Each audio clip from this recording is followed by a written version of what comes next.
안녕하십니까. 성경 통독 12선지서 개관 시간입니다. 이 시간에는 구약 성경의 선지서 중에서 마지막 12권의 선지서를 여러분과 함께 핵심 중심으로 살펴보도록 하겠습니다.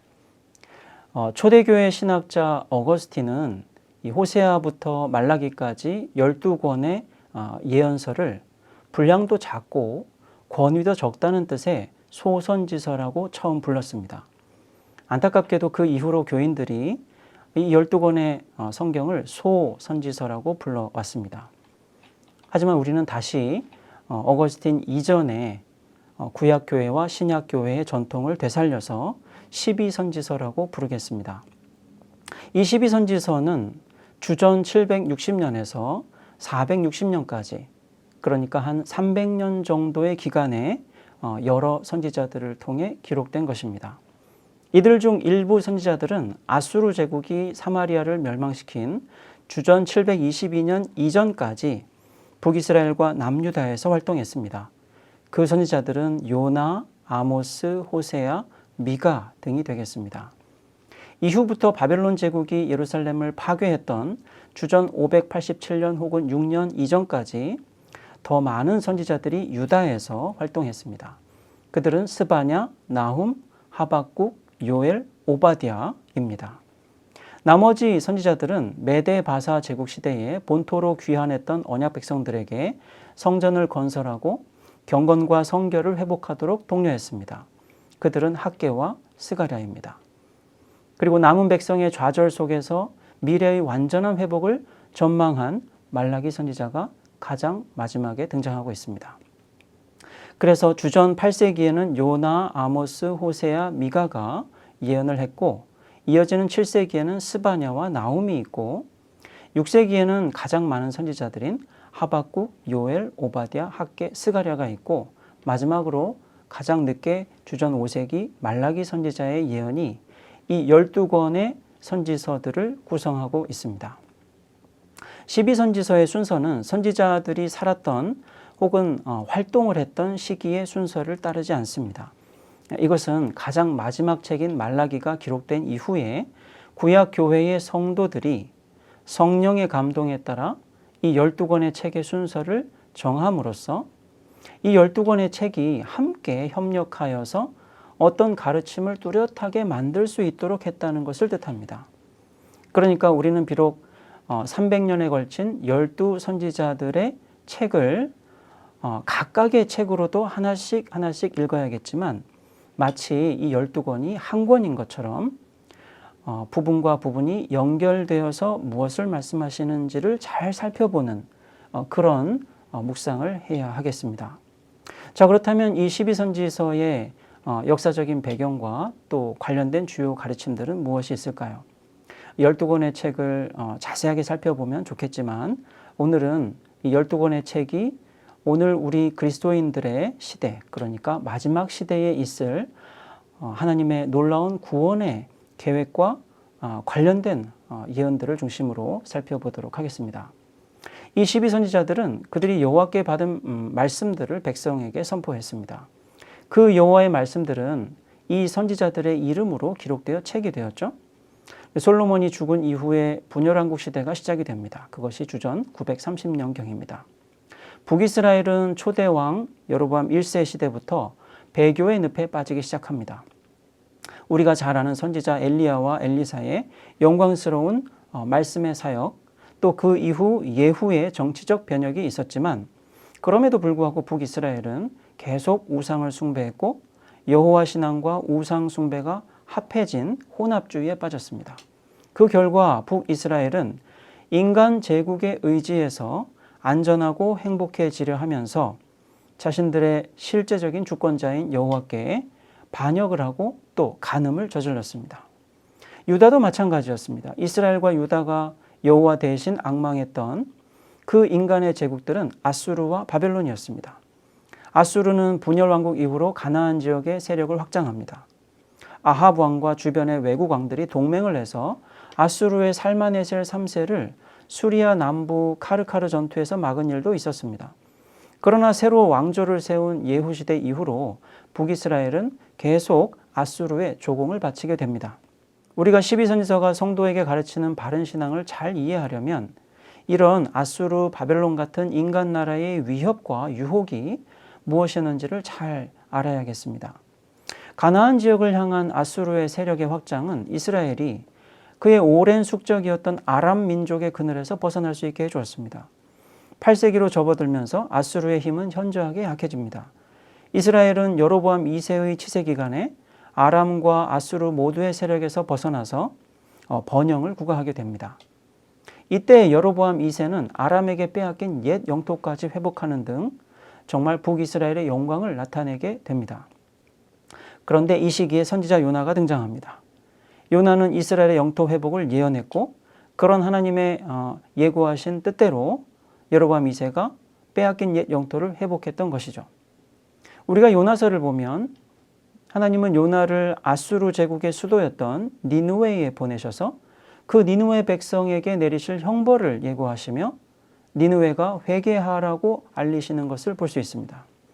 이때 정말로 요나의 선포를 듣고 니느웨 백성이 여호와께 진실하게 회개합니다. 사실 이 회개는 그 당시 아수르가 겪었던 내후외환의 정치 경제적 위기 때문에 가능했을 것입니다. 물론 그 모든 위기도 여호와께서 만드신 것이었죠. 여호와는 니느웨가 온 세상에 자행한 강포함, 폭력을 책망하셨습니다. 니느웨는 왕부터 짐승까지 그 폭력의 죄를 회개했고 여호와께서는 내리기로 한 심판을 유예하셨습니다. 그의 언약 백성뿐만 아니라 세상 모든 민족들도 여호와는 자비와 공의로 통치하신다는 것을 요나서를 통해 우리에게 알려주십니다. 이스라엘은 여로보암 2세 시대의 황금 시대를 누리며 자기의 반역과 패망을 깨닫기 힘들었습니다. 그래서 여호와는 여로보암 2세 시대 말미에 유다 출신의 선지자 아모스를 불러 이스라엘의 반역과 그로 인한 패망을 경고하십니다. 이때 여호와는 아모스를 통해 거대한 지진을 선포하시고 2년 후에는 그 지진이 일어나게 하시기도 했습니다. 아모스는 1장, 6장을 보면 언약 백성과 그 주변의 모든 민족들에게 언약을 어긴 범죄에 대해서 여호와의 의로운 심판을 선언합니다. 이 모든 민족이 여호와께 반역했다고 하는데 우리말로는 죄를 저질렀다고 하는데 이 반역이 무엇일까요? 이것은 이스라엘도 포함해서 세상 모든 민족들이 노아를 통해 하나님이 맺으신 언약을 어기고 생명을 해친 범죄를 뜻합니다. 아모스 7장에서 9장은 여호와가 범죄한 언약 백성에게 내리실 심판이 메뚜기, 불, 다림줄 환상으로 나오고 있습니다. 세상의 모든 죄인은 단 한 명도 여호와의 심판을 피하지 못한다고 선언하십니다. 그리고 그가 죄인들을 철저하게 심판하시는 궁극적인 목적을 알리십니다.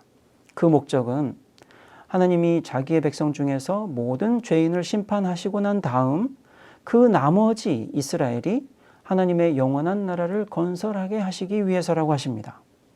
더 나아가서 이스라엘의 순결한 남은 자들은 이방인 중에서 여호와의 심판을 당하고 남은 자들을 그들이 세운 다윗의 장막으로 들어오게 할 것입니다.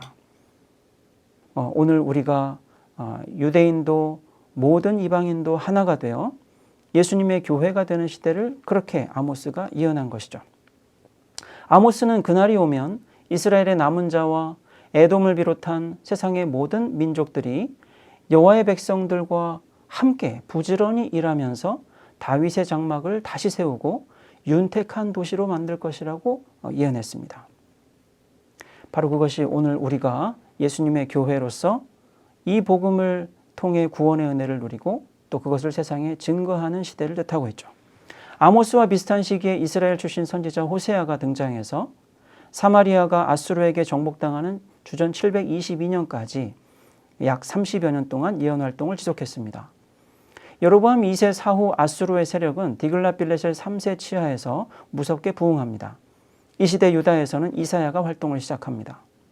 이스라엘 왕 베가는 아수르의 예속을 벗어나기 위해서 다메섹 왕 르신과 동맹을 체결하고 유다의 왕이었던 아하스에게도 이 동맹에 참여하라고 요구하고 위협을 했습니다. 에브라임과 아람의 동맹군은 아수르와의 전쟁에서 대패합니다. 이스라엘의 영토는 크게 축소되고 유다 역시 아수르에 예속됩니다. 살마네셀 5세는 이집트의 힘을 빌려서 아수르에 반역하던 이스라엘 왕 호세아를 포로로 붙잡고 이후 3년 동안 사마리아를 포위했지만 살마네셀 5세가 사망합니다. 그의 뒤를 이은 사르곤 2세가 사마리아를 전멸합니다. 바로 이 기간 동안 선지자 호세아가 언약 백성이 지속적으로 여호와를 버리고 주변의 강한 인간 나라들에게 의지하며 간음한다고 고발합니다. 언약 백성은 왕이나 재판장이 구원할 자가 아님을 깨닫게 될 것입니다. 그리하여 여호와는 백성을 죽음의 권세에서 구원하실 것입니다. 오직 여호와만 바라는 백성이 되도록 여호와께서 언약 백성을 치료하시고 사랑하실 것입니다. 여호와는 이스라엘을 많은 백성이 거주할 만한 거주지로 변화시킬 것입니다. 백성은 이슬과 같은 여호와를 통해 아름답게 강해질 것이고, 그러면 이 백성의 그늘에 거주할 이방 민족들이 이 하나님의 나라로 돌아오게 될 것입니다. 이것이 바로 우리가 성취되어 살고 있는 하나님의 나라의 모습이었었죠. 이 시대 유다에는 선지자 미가가 있었습니다. 미가는 히스기야 통치 이래로 7세기 내내 아수르의 지배를 받았던 유다에게 오직 여호와의 언약에 충실하는 것만이 파멸을 피하는 길이라고 선포합니다. 미가의 이 선포는 히스기야의 회개를 이끌었습니다. 그래서 예루살렘은 살아남습니다. 사네립 왕 이후의 아수르는 에살하돈과 아수르바니팔이 통치합니다. 이 두 왕은 이집트를 공격하며 잠식했고 유다에서는 히스기야의 아들 므낫세가 55년이나 통치합니다. 므낫세는 667년에 아수르의 봉신으로 삽니다. 미가는 시온이 완전히 새로워질 미래를 선포합니다. 모든 민족이 여호와의 가르침을 배우고 따르려는 열정을 가지고 예루살렘의 성전으로 찾아오게 된다는 것입니다. 그들은 탐욕을 버릴 것이고 직접 노동하고 수고하여 얻은 열매를 감사하며 여호와의 다스림을 받아 온 세상을 평화롭게 만들 것이라고 합니다. 여호와께서 친히 영원히 다스리는 이 종말의 시온, 하나님의 나라는 강한 나라가 될 것입니다. 이 영원한 나라의 성립은 종말에 있을 전쟁을 통해서 이루어질 것입니다. 이 전쟁은 그리스도인들이 하나님의 말씀을 믿고 살아가는 성령 충만한 생활, 영적 전쟁을 뜻합니다. 므낫세를 이어서 아몬이 2년간 통치하다가 암살되고 왕좌가 그의 8살 아들 요시야에게 넘어갑니다. 요시야는 히스기야보다 더 광범위한 개혁을 실행합니다. 성전에서 율법책을 발견한 다음부터 요시야는 여호와의 언약을 갱신하고 이스라엘 옛 영토의 개혁을 확장합니다. 이런 요시야의 개혁의 배경에는 스바냐의 선포가 있었습니다. 스바냐도 교회 시대의 영광을 알려줍니다. 스바냐의 예언에 따르면 여호와는 그의 완악한 백성 속에 거하시면서 매일매일 그의 교훈을 주시며 그의 백성을 정결하게 하십니다. 여호와가 구속하실 민족들의 입술도 깨끗하게 하실 것입니다. 이것이 무엇을 뜻할까요? 여호와는 자기 백성 속에 머무시면서 죄인을 심판하셔서 그 백성을 정결하게 하실 것인데, 그 궁극적인 이유는 언약 백성을 통해 만국을 구속하시는 것이라는 것이죠. 스바냐는 요시야 통치 초기에 활동을 시작했고 유다의 배교에 대한 여호와의 날이, 심판의 날이 있을 것을 경고합니다. 여호와는 이미 므낫세 시대의 유다를 징벌하기로 결정하셨지만 백성의 회개는 그 징벌을 돌이킬 수 있었습니다. 하지만 백성은 계속 회개하지 않았고 마침내 멸망하게 되죠. 아수르 왕 아수르바니팔의 죽음 이후에 아수르는 내전에 시달립니다. 그리고 나보폴라살이 등장한 바벨론이 독립을 선언하고 아수르를 바벨론에서 몰아냅니다. 이후에 메대 바벨론 연합군이 아수르의 수도 니느웨를 점령하고 그것이 바로 나훔 선지자가 예언한 그 예언의 성취가 됩니다. 나훔은 요나의 예언을 듣고 회개했던 니느웨가 다시 강포함에 빠져서 범죄했다고 합니다. 그리고 여호와의 무서운 심판을 알립니다. 니느웨는 마치 세상을 지배하는 악의 화신과 같았습니다. 세상의 모든 민족들과 무역을 통해 간음하면서 그 모든 민족이 여호와의 심판을 당하는 범죄한 나라가 되게 만드는 악의 중심과 같았습니다. 이집트의 느고 2세는 교통의 요지였던 이 팔레스틴 지역의 주도권을 유지하기 위해서 아수르 군대를 지원하려고 진격했습니다. 이것을 막으려 했던 요시야 왕은 무기또에서 이집트 느고 2세와 전쟁을 하다가 전사하고 맙니다. 메대 바벨론 연합군이 아수르 군대를 할환해서 격파했고 느부갓네살 바벨론 왕이 아수르 군대를 갈그미스에서 전멸시킵니다. 이 모든 역사는 여호와께서 주관하신 것이었습니다. 이 시기 느부갓네살은 황제로 즉위하고 다니엘을 비롯한 귀족과 왕족이 바벨론으로 끌려갑니다. 바로 이 시대 하박국은 바벨론을 통한 여호와의 공의의 실현을 선포합니다. 여호와는 바벨론을 통해 유다를 징벌하시고 나면 바벨론도 징벌하시겠다고 말씀합니다. 선지자 나홈이 이미 선언했듯이 인간 나라를 지배하며 여호와께 범죄하게 하는 세상의 모든 악하고 강한 나라들은 여호와의 철저한 심판을 당하게 될 것이라는 겁니다. 그러나 여호와의 의인들은 여호와를 믿음으로써 아수르나 바벨론 같은 악한 세상과 더불어 죽지 않고 살게 될 것입니다. 이것이 바로 의인은 믿음으로 살 것이라는 약속의 뜻이죠. 요시야가 죽은 다음 느부갓네살은 여호야긴을 대신해서 그의 삼촌이었던 마따니아를 시드기야로 계명해서 즉위시킵니다. 시드기야는 바벨론을 반역하고 예루살렘은 파멸합니다. 예루살렘은 18개월 동안 포위되었고 시드기야는 바벨론으로 끌려갑니다. 요엘의 예언은 바벨론 침략 직전의 유다의 상황을 반영하고 있습니다. 요엘이 말한 메뚜기 재앙은 이 바벨론 침략군이 언약 백성에게 끼칠 엄청난 파괴를 알려줍니다. 요엘 3장에서는 언뜻 읽으면 교회와 세상의 처절한 무력 전쟁이 예언되고 있습니다.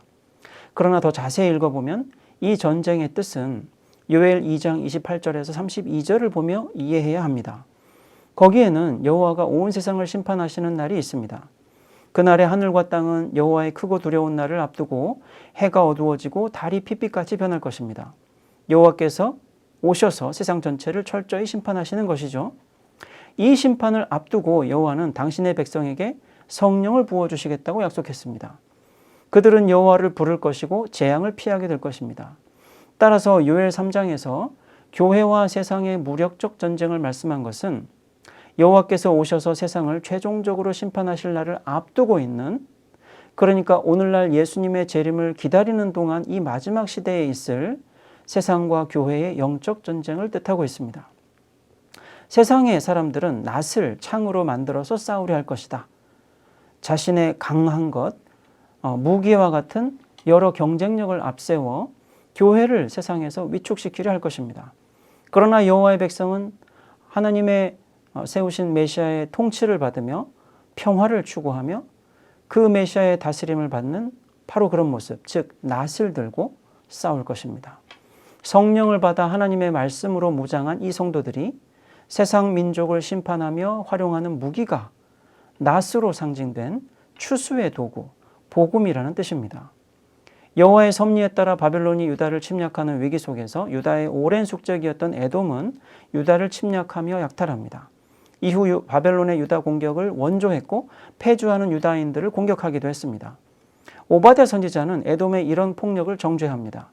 여기서 에돔은 여호와의 심판을 받기도 하고 또 일부 살아남은 자들은 구원을 받기도 하는데, 에돔은 에돔으로 대표되는 세상의 모든 민족들을 나타내고 있습니다. 여호와가 세상 모든 민족들에게 심판을 내리실 때 시온에서 여호와의 백성은 에돔으로 불리는 모든 하나님의 대적들을 치게 될 것입니다. 물론 이 전쟁 역시 영적인 전쟁이죠. 마침내 여호와께서 온 세상 곧 나라를 통치하실 것입니다. 그 나라는 요엘과 아모스가 내다본 것처럼 풍성한 음식이 넘치는 낙원과 같은 모습이 될 것입니다. 복음을 통해 성도들의 영혼을 살리는 하나님의 나라의 풍성함을 예언했던 것이죠. 바벨론의 경쟁국이었던 바사왕 고레스 2세는 주전 559년에 메대를 통합합니다. 이어서 539년에는 바벨론을 멸망시킵니다. 다음해 538년에 유다인들은 다시 자신들의 옛 땅으로 귀환을 허락받습니다. 포로들 중에 약 5만 명이 유다로 돌아옵니다. 여호야긴 왕의 손자 스룹바벨의 영도하에서 이 돌아온 사람들이 성전에 토대를 놓고 제단을 건축하지만 이미 그곳에 살고 있던 이방인들의 극심한 방해와 외교적 공작으로 16년 동안 성전 공사가 중단됩니다. 그러나 주전 520년에 여호와의 명령을 받은 학개와 스가랴는 귀환한 언약 백성을 여호와의 말씀들로 격려하면서 이 성전의 재건을 다시 재건합니다. 학개는 여호와는 백성이 아무리 고달프더라도 성전을 짓는 수고를 해야 한다고 알려줍니다. 예루살렘에 돌아온 백성이 여호와의 성전을 황폐하게 남겨둔 채 자기의 안정된 생활만 도모한다면 여호와는 그것을 허락하지 않겠다는 것입니다. 여기서 성전을 짓는 수고는 돌로 된 성전이 아닙니다. 예수 믿는 성도가 되어 하나님의 성전이 되는 수고를 내다보며 알려주는 수고입니다. 그래서 학개는 백성이 성전 건축을 마무리하면 여호와가 온 세상과 모든 나라를 진동시키시고 그의 영광을 충만하게 하시겠다고 약속합니다. 여호와가 말씀하신 이 성전의 영광은 장차 그가 성전을 통해 온 세상을 통치하실 것이라는 이 선지자들의 약속을 다시 한번 확인해 주시는 말씀이었습니다. 똑같은 시대의 스가랴 선지자는 여호와의 성전으로서 교회가 어떤 메시아께서 건축하실 성전인지를 알려줍니다. 메시아가 지으실 여호와의 성전은 바로 우리가 살고 있는 이 마지막 시대의 성도들로서의 교회입니다. 여호와는 예루살렘 위에 측량줄이 펴지리라고 하십니다. 이 말씀은 성전이 바벨론 군대에게 파괴당한 다음 에스겔 선지자가 환상으로 보았던 성전을 기억하게 해줍니다. 환상 속에서 빛나는 한 사람이 성읍 건축물 같은 성전을 에스겔에게 보여주었습니다. 그 사람은 에스겔을 안내하면서 이 성전의 여러 장소와 시설을 측량했습니다. 스가랴가 장차 여호와께서 예루살렘에 지으실 성전으로 말하는 예언은 에스겔이 장차 성전에서 흘러나오리라고 예언했던 그 생명의 물을 알려주고 있습니다. 여호와께서 스가랴에게 백성의 성읍들을 넘치도록 풍부하게 만드시겠다고 하시는데 이 말씀도 에스겔의 환상에 나오는 예루살렘 성전의 성소에서 나오는 물을 상기시키고 있습니다. 그 물이 닿는 먼 곳마다 물고기와 열매와 치료하는 잎이 심히 많아지는 것이죠. 이것은 오늘날 하나님의 교회, 하나님의 성전에서 예수 그리스도의 생명의 물, 치료의 말씀이 온 세상에 퍼지게 될 미래를 내다본 예언이었습니다. 에스겔의 성전 환상은 이처럼 12선지서에서 예루살렘에 대한 예언으로 이어지는 것이죠. 요엘과 아모스는 물이 흘러나오는 성전과 그 성전의 물로 열매가 풍성해진 예루살렘을 보았는데 그것은 종말의 성전으로서 오늘날의 교회, 시온의 풍성함이 있을 것이라는 말씀이었고 그 풍성함은 여호와께서 이방인까지 구속하셔서 이 하나님의 나라 교회에 들어와서 살게 하시겠다는 그런 평화롭고 영광스러운 교회의 모습을 가르치는 것이었습니다. 이방인의 구원은 이 12선지서의 첫 번째 책 호세아의 종말 예언에서 시작돼서 계속 발전하는 주제입니다. 이처럼 스가랴의 성전 건축 주제 역시 이런 이방인의 구원까지 포함하는 거룩한 교회, 하나님의 성전의 미래를 계속 말씀해주고 있습니다. 유브라데 서편 지역의 총독이었던 다뜨네라는 사람은 다리오 왕에게 서신을 보내서 성전 건축을 막으려 했는데 이 다리오 왕은 고레스 왕의 조서 사본을 확인한 다음 다뜨네의 방해를 중단하도록 명령합니다. 그래서 마침내 성전 재건이 완성되고 봉헌이 됩니다. 그렇지만 유다 사회는 다시 영적인 무기력에 빠져들게 되고 여호와의 말씀을 등한시하게 됩니다. 선지자 말라기가 유다인들의 여전한 반역과 죄성을 책망하면서 그들에 대한 여호와의 한결같은 사랑을 선포해 줍니다. 제사장직과 예배의 타락, 사람이 여호와의 말씀에 순종하여 이웃과 실현해야 할 질서에 대한 거부, 안식일 위반, 또 11조 태만 이런 것들은 에스라와 느헤미야가 귀환한 성도들과 함께 이룬 개혁의 내용과 유사합니다.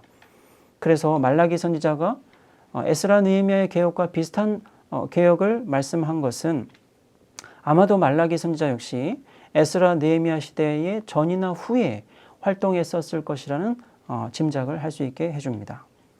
여러분, 이 12명의 선지자가 어떻게 오늘 우리들의 교회를 내다보고 알려주었습니까?